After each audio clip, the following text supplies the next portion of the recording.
ప్రస్తుతం హోమ్ యాక్సెసరీస్కి, షాపింగ్కి, ఫుడ్ కోసం అని చెప్పి సెపరేట్గా మనం షాపింగ్ చేస్తూ ఉంటాం కదా. ఇలా కాకుండా అన్నీ ఒకే చోట దొరికితే ఎంత బాగుంటుందో. దీనివల్ల అసలు మన టైం కూడా వేస్ట్ అవ్వదు. ఇలా మీ టైం అండ్ ఎనర్జీని సేవ్ చేయడానికి వచ్చేసింది వాల్యూ జోన్ హైపర్ మార్ట్. ఇక్కడ 365 డేస్ బోల్డ్ అని ఆఫర్లు. ఈ కార్యక్రమాన్ని సమర్పిస్తున్న వారు వాల్యూ జోన్ హైపర్ మార్ట్. నమస్కారం, వెల్కమ్ టు సుమన్ టీవీ. నేను గీతాంజలి. ప్రస్తుతం మనతో పాటు లలిత అమ్మవారి ఉపాసకురాలు లలిత పరివార్ అనేటువంటి ఒక సంఘాన్ని స్థాపించి ఎంతో మందికి లలితా సహస్రనామం అలాగే విష్ణు సహస్రనామాన్ని ఆన్లైన్లో ఉచితంగా నేర్పిస్తూ ఉన్నారు అరుణ పేరి అమ్మగారు. వారు ప్రస్తుతం మనతో పాటు ఉన్నారు, వారితో మాట్లాడదాం. అమ్మ నమస్కారం. నమస్తే అమ్మ. శ్రీమాత్రే నమః. శ్రీమాత్రే నమః. చాలా సంతోషం మిమ్మల్ని కలవటం, మాట్లాడటం. అమ్మ, చాలా మందికి ఏమన్నా అనారోగ్య సమస్యలు వచ్చినా, లేకపోతే వాళ్ళ ఇంట్లో ఏమన్నా ఇబ్బందులున్నా, అనుకోని పరిస్థితులు ఎదురైనా లలిత ఉపాసన చేసిన, లలిత అమ్మవారి ఆ సహస్రనామాలు చదివినా ఖచ్చితంగా ఆవిడ ఒక మార్గం చూపిస్తుంది అని నేను విన్నాను. ఇది ఎలా సాధ్యం? ఏ రకంగా ఎలా చదవాలి? అమ్మవారిని ఎలా కీర్తించాలి? ఎందుకంటే 1000 నామాలు ఉంటాయి. అన్ని నామాలు చదవాలా, లేకుంటే కొన్ని మాత్రం పఠిస్తే చాలా? ప్రత్యేకించి అనారోగ్యంతో ఉన్న వాళ్ళకి వివరించండి. తప్పకుండానమ్మా, చాలా మంచి ప్రశ్న వేశారు. ఈ రోజుల్లో చాలా అవసరము. ఈ రోజుల్లో చిన్న పిల్లలప్పటి నుంచి కూడా చాలా హెల్త్ ఇష్యూస్, పుట్టిన పిల్లలకు కూడా ఎన్ని హెల్త్ ఇష్యూస్ వస్తున్నాయో. సో మనకు లలితా శాస్త్రం ప్రతి దానికి కూడా రెమెడీ అమ్మా. మన లైఫ్లో ఏ ప్రాబ్లమ్స్ అయితే మనం ఫేస్ చేస్తున్నామో, ఏదైనా అన్నింటికీ కూడా లలితా శాస్త్రంలో అనేక శ్లోకాలు ఉన్నాయి. అది నిజంగా ఒక రెమెడీ. మనం భక్తి, శ్రద్ధతో, నమ్మకంతో కనుక పాటిస్తే దేన్నైనా కూడా తీస్తుంది, మనలో ఆ చేంజెస్ కనిపిస్తాయి. అంత గొప్పది ఈ లలితా శాస్త్రము, అంత విశిష్టత ఉంది. మీరు అడిగారు హెల్త్ ఇష్యూస్. అనారోగ్యం ఉన్నప్పుడు ఎటువంటి నామాలు అమ్మవారిని మేము చదువుకోవాలి, పఠించాలి, వివరించండి. లలితా శాస్త్రంలోనమ్మా సర్వ వ్యాధి ప్రశమని, సర్వ మృత్యు నివారిణి అని ఒక నామం ఉంది. ఇది 112వ శ్లోకంలో సెకండ్ లైన్ ఉంటుంది చూడండి. 112వ 112లో సర్వ వ్యాధి ప్రశమని, సర్వ మృత్యు నివారిణి. ఇది చాలా అద్భుతమైన మంత్రం అమ్మ. ఇది నామము. అదే కనుక మనం మంత్రంగా తీసుకుంటే ఇది ఒక మంత్రం. దీనికి లాస్ట్ లో యై నమః ఒక్కటి యాడ్ చేయాలి. సర్వ మృత్యు నివారిణి యై నమః. సర్వ వ్యాధి ప్రశమని, సర్వ మృత్యు నివారిణి యై నమః. ఇది ఎంత అద్భుతమైన మంత్రం అంటేనమ్మా, ఇక్కడ దీని మీనింగ్ తెలుసుకుందాం. సర్వ వ్యాధి ప్రశమని, అన్ని సర్వము అంటే ఏదైనా, అన్ని బాధలు. వ్యాధి అంటే రోగములు. ప్రశమని అంటే ప్రశమింపజేస్తుంది, అంటే తీసేస్తుంది. సర్వ మృత్యు నివారిణి. మృత్యు అంటే ఇక్కడ భయం అని అర్థం. ప్రతి మనిషి హెల్త్ ఇష్యూస్ ఉన్న వాళ్ళు భయం ఎక్కువ పడతారు. ఏమవుతుందో, ఏంటవుతుందో అని. పాపం ఒకటి డబ్బులు ప్రాబ్లము వల్ల కూడా భయము. అలాగే తగ్గుతుందో తగ్గదో, పిల్లలు ఉన్నారు, పెద్దవాళ్ళు ఏం చేయాలి, ఎలా ఉంటారు, దీంతో ఈ భయంతో వాళ్ళ రోగం ఇంకా పెంచుకుంటున్నారు. కానీ ఆ భయం కూడా సహజం. పాపం భయమే సగం మనిషిని చంపేస్తుంది. సో మనకున్న ప్రాబ్లం ఎంత అయితే ఈ భయము ఆ ప్రాబ్లం అంత పెద్ద చేస్తుంది. సో ఆ భయాన్ని తీసేస్తుంది. సర్వ మృత్యు నివారిణి. నివారిణి అంటే తీసేస్తుంది. ఎప్పుడైతే మనం అమ్మవారిని భక్తి, శ్రద్ధతో, నమ్మకంతో మనం ఈ నామం కనుక చదివితే మనలో ఉన్న భయాన్ని తీసేస్తుంది, మన రోగాలని పూర్తి నివారణ చేస్తుంది. అంత గొప్ప మంత్రము, నామము ఈ లలితా శాస్త్రంలో ఉంది. కానీ ఇక్కడ ఏంటంటే రోగములు, హెల్త్ ఇష్యూస్. ఆ హెల్త్ ఇష్యూస్ రావడానికి కూడా చాలా కారణాలు ఉంటాయమ్మా. ఒకటి నార్మల్గా మన హెల్త్, మన లైఫ్ స్టైల్. మ్యాక్సిమం రోగాలు కూడా లైఫ్ స్టైల్ చేంజ్ మూలంగానే వస్తున్నాయమ్మా. యంగ్గా చక్కగా ఉన్న వాళ్ళందరూ కూడా చాలా హెల్త్ ఇష్యూస్తో బాధపడుతున్నారు. ఎందుకంటే వాళ్ళ లైఫ్ స్టైల్ సరిగ్గా ఉండదు. ఏదో ఒక ప్రాబ్లం ఉంటుంది. అవును, ఏదో ఒక ప్రాబ్లం ఉంటుంది. రోగాలకి ఇంకొక మెయిన్ కారణం స్ట్రెస్. ఈ స్ట్రెస్ ఎక్కువ ఎవరికైతే ఉంటుందో వాళ్ళు బాడీలో నెగిటివిటీ వెళ్తుంది కదమ్మా. రోగాలు ఎప్పుడు వస్తాయి? మన లోపల ఇమ్యూనిటీ సరిగ్గా లేకుండా, అది మన పల్స్ అవన్నీ యాక్టివేట్ సరిగ్గా లేకపోతే కదా ఎక్కడో నొప్పులనో, ప్రాబ్లంలనో, రోగాలనో, లేకపోతే జ్వరమనో ఇవన్నీ వస్తున్నాయంటే లోపల ఏదో మనకి ప్రాబ్లంగా ఉంది, అంటే సరిగ్గా పనిచేయట్లేదు. దాని గురించి వస్తున్నాయి. సో ఈ రాకుండా ఉండడానికి మనం కొంచెం కొత్త హెల్త్ బాగుండాలి అంటే భోజనం అది సరిగ్గా ఉండాలి. సాత్విక భోజనం చేస్తే చాలా మంచిది. తర్వాత మనము టైం టు టైం భోజనం కూడా టైం టు టైం చేసిన వాళ్ళకి కాస్త హెల్త్ బాగుంటుంది. ప్లస్ మన ఆలోచనలు, మనం బుర్రను పాడు చేసుకుంటాం కదమ్మా. చాలా మంది హెడేక్తో, ఎంతమంది సివియర్ హెడేక్తో బాధపడుతున్నారు. ఎవరిని చూసినా కూడా వాళ్ళు అంటారు మాకు ఎలాంటి ఆలోచనలు మేము ఆపుకోలేకుండా ఉంటాము. స్ట్రెస్ అంతా ఇక్కడ పెట్టుకున్నారమ్మా. పెట్టుకుని అదే అదే అదే అదే ఆలోచిస్తుంటే ఇప్పుడు చూడండి, నెగిటివ్ పాజిటివ్, అది మన ఎనర్జీ అనుకోండి. నెగిటివ్ ఎనర్జీ పాజిటివ్ రెండు ఉన్నాయి కదా. నెగిటివ్ ఎనర్జీలో అందరూ 90% అందరూ నెగిటివ్ ఎనర్జీలో ఉంటున్నాము. ఆ నెగిటివ్ ఎనర్జీ మనం దాన్ని పెంచుకుంటున్నాము. ఎంత ఉంటుంది అది ఉంటూ ఉంటూ దాన్ని ఆలోచిస్తూ పెంచుకుంటున్నాము. మన చేతుల్లోనే ఉంది, అసలు మన చేతుల్లోనే ఉంది, కానీ ఎక్కువ ఆలోచించేసి పాడు చేసుకుంటున్నాము.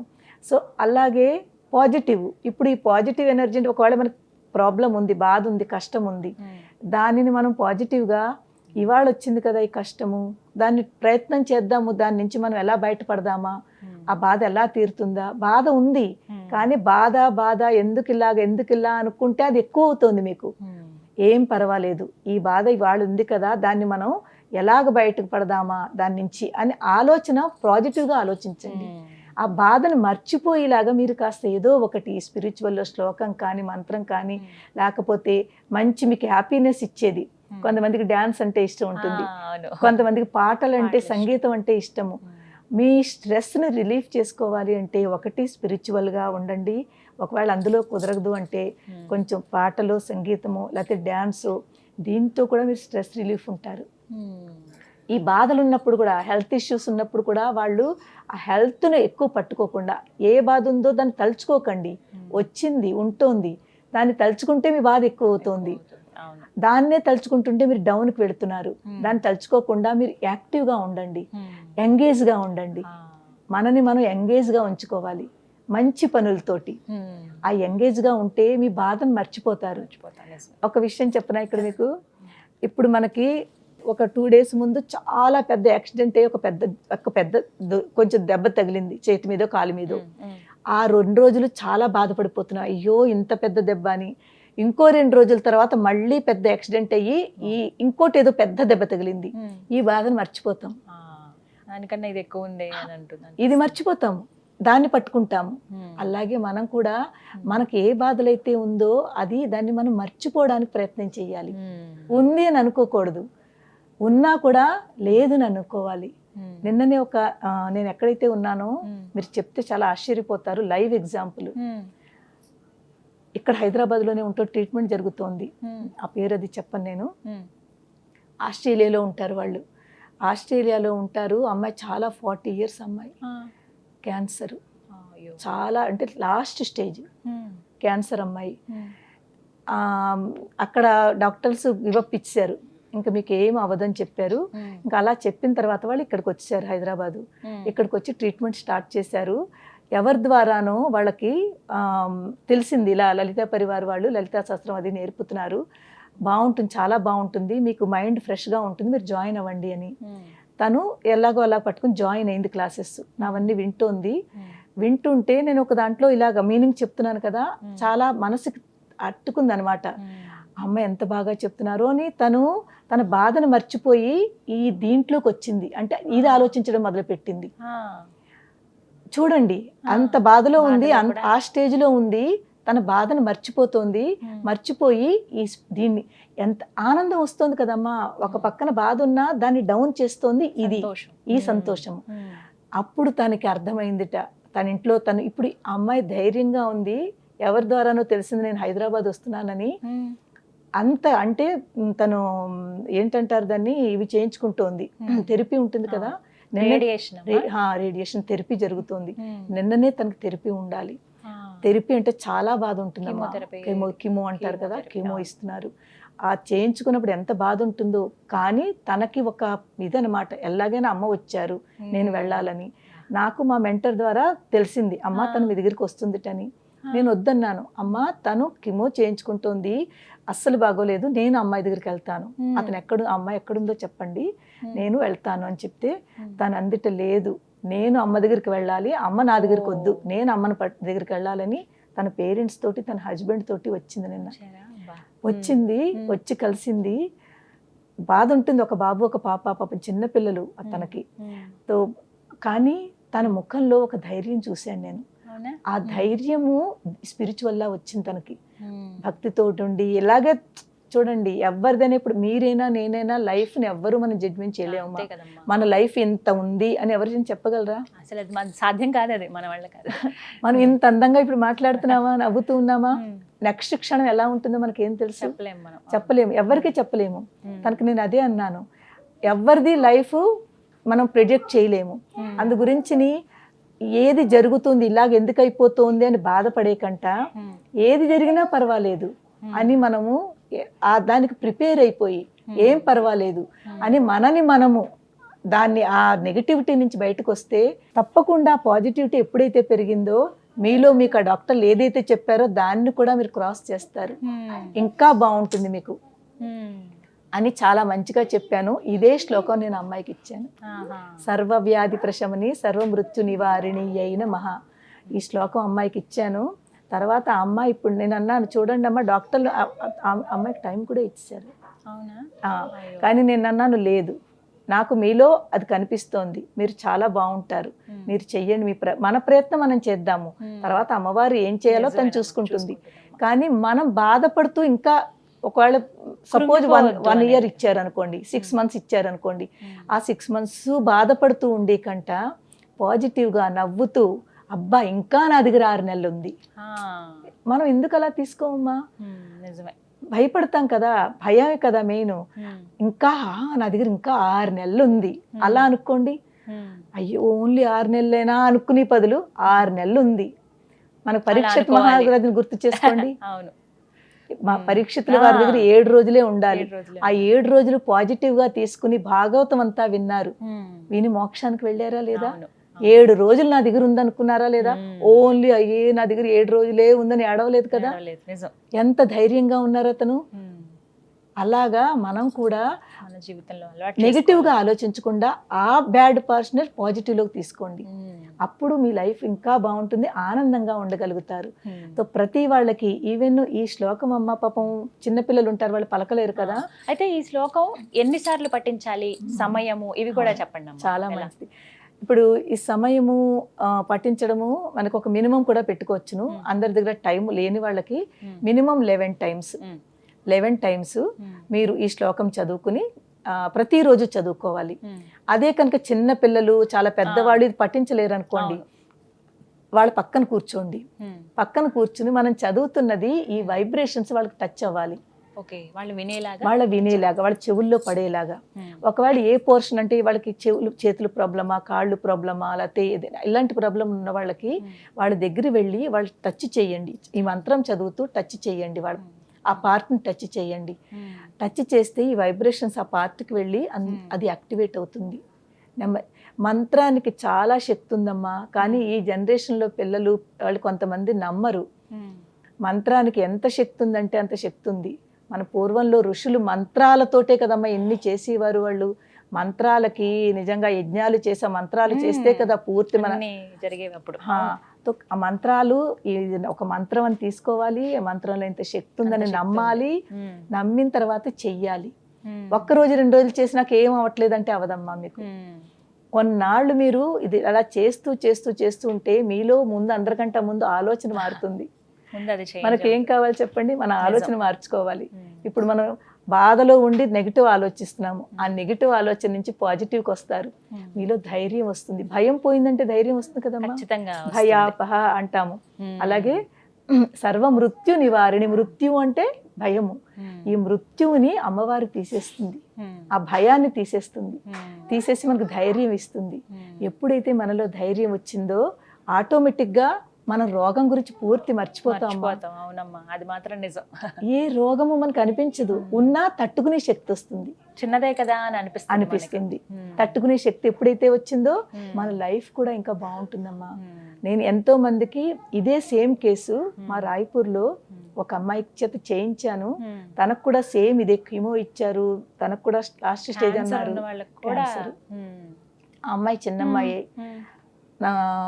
ఎప్పుడైతే నన్ను పట్టుకుని లలితా శాస్త్రం పట్టుకుని ఈ నామం చదివిందో, ఈ డాక్టర్లు ఏదైతే వాళ్ళకి గివప్ ఇచ్చారో ఇంకా అవ్వదని, ఆ అమ్మాయి ఇప్పుడు ఎంత బాగుందంటే, ఏదైతే వాళ్ళు లైఫ్ ఇంకా ఉండదు అని ఎలా అయితే చెప్పారో ఇప్పుడు ఆ అమ్మాయి ఎంత హ్యాపీగా ఉందంటే, అంటే మీరు నేను ఎలా ఉన్నామో అలా ఉంది అమ్మ. అది నిజంగా అమ్మవారిదేనమ్మా. ఆ అమ్మాయి ఇలాగ మీరు నేను ఇప్పుడు ఎలా ఉన్నామో జాబ్ చేసుకుంటోంది, తనకు కూడా 2 పిల్లలు, ఎంత హ్యాపీగా ఉందో. కానీ నమ్ముతుంది అనమాట, నమ్మకం పెట్టుకోవాలి. అందరికంటే మనలో ఉన్నది నమ్మకం తక్కువ. ఏమిటి ఒక్క నామం చదివితే ఏమిటి వస్తుంది అంటారు, ఒక నామం చదివితే అయిపోతుందా అంటారు. కానీ ఆ నామాన్ని మీరు భక్తితో చదివి నమ్మకం పెట్టుకుంటే తప్పకుండా అవుతుంది. రోజుకి 11 సార్లు, రోజుకి మినిమం 11 సార్లు. దానికంటే మీ దగ్గర ఎక్కువ టైం ఉంది అనుకోండి, ఇంకా ఎక్కువ సార్లు చదవండి. కానీ 11 సార్లు ఈ నామం చదువుకుని మీరు మీ అంతటి మీరు మనసులో దాన్ని అలవాటైపోతే ఇంకా ఆ నామం అలా వెళ్ళిపోతూ ఉంటుంది. ఎప్పుడైతే అది వెళ్ళిపోతూ ఉంటుందో ఆ నామం మిమ్మల్ని ప్రొటెక్ట్ చేస్తుంది, మీకు ధైర్యాన్ని తీసుకొస్తుంది, మీ యొక్క ప్రాబ్లమ్స్ ని సాల్వ్ చేస్తుంది అమ్మవారు. అంత శక్తివంతమైన నామం అమ్మ. సంతోషం అమ్మ, నాకు కూడా అవసరమే, ప్రతి ఒక్కరికి అవసరమే, ప్రతి ఒక్కరికి అవసరమే. ఏ నమః అనేది చివరగా మనం జోడించుకోవాలి. అంటే అమ్మవారిని ఏ నమః అంటే ప్రార్థిస్తున్నాము.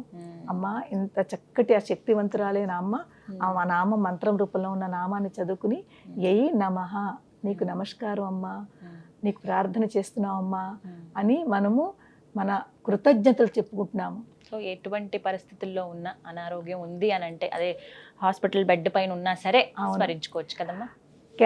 కరోనా టైంలో ఒక పేషెంట్ కోమాలోకి వెళ్ళిపోయింది, మన రాయపూర్ అమ్మాయి, పెద్ద ఆవిడను 50+ ఆవిడ కోమాలోకి వెళ్ళిపోయింది. ఎన్ని రోజులు కోమాలో ఉంది. నాతో కానీ వాళ్ళ అమ్మాయి కాంటాక్ట్ లో ఉంది.